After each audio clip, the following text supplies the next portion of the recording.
All right, here he is, former Texans wide receiver Cecil Shorts the third. Cecil, I don't know about you, but I was blown away with what happened Thursday night. You were up on stage, the hype master up there. I was just a reporter shooting video and stuff, but, you know, when the Texans picked Stroud, the crowd erupted because we were afraid that wouldn't happen. But then when the deal was made and they traded up to get Will Anderson, was that the wildest, craziest draft night party you've ever seen? Ever seen. Like, it was interesting because we all were excited. CJ Stroud got drafted #2. Nobody knew what was going on.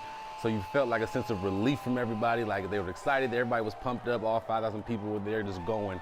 And then all of a sudden, I kind of go backstage, and I hear this eruption of 5,000 fans screaming for joy and jumping. I'm like, what the heck is going on? And they're like, we traded up to the #3 pick. And right there, you're like, whoa. But I'll tell you this.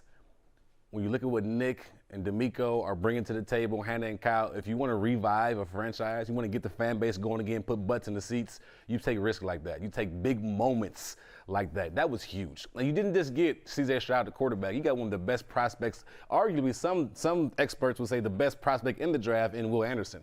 So to lead the first round on Thursday with those 2 picks, man, it was a special, special night. I heard someone say, well, they gave up so much. I'm like, are you kidding me? No. I am not embarrassed to say I was crying tears of joy when that happened. Just so happy for the fans of Houston. Oh, for sure. They deserve it. And, of course, for the team, but for the fans of Houston who have just, they have been going through so much. All right, now, let's talk overall draft because I think they won the day there on night 1, but they have loaded up and added more depth in here and more players to places they needed to fill in. For sure. If you look at the offensive line and interior line, they went out and got Juice from Penn State. They added another guy from Notre Dame. The guy from Notre Dame did not give up a sack in his 5 years of playing. Juice does a great job getting his hands inside, knowing how to lift his linemen out the way.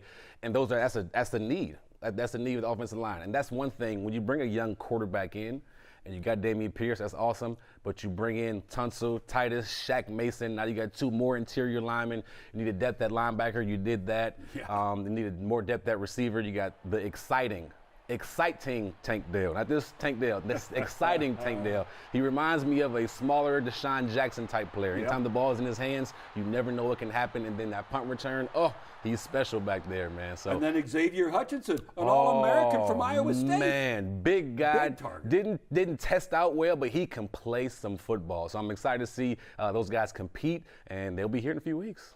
I'm not going to ask if you're a grade, but I'd say if we were grading, it would have to be A+. Cecil, great to see you, buddy. Likewise. All right. Thank you.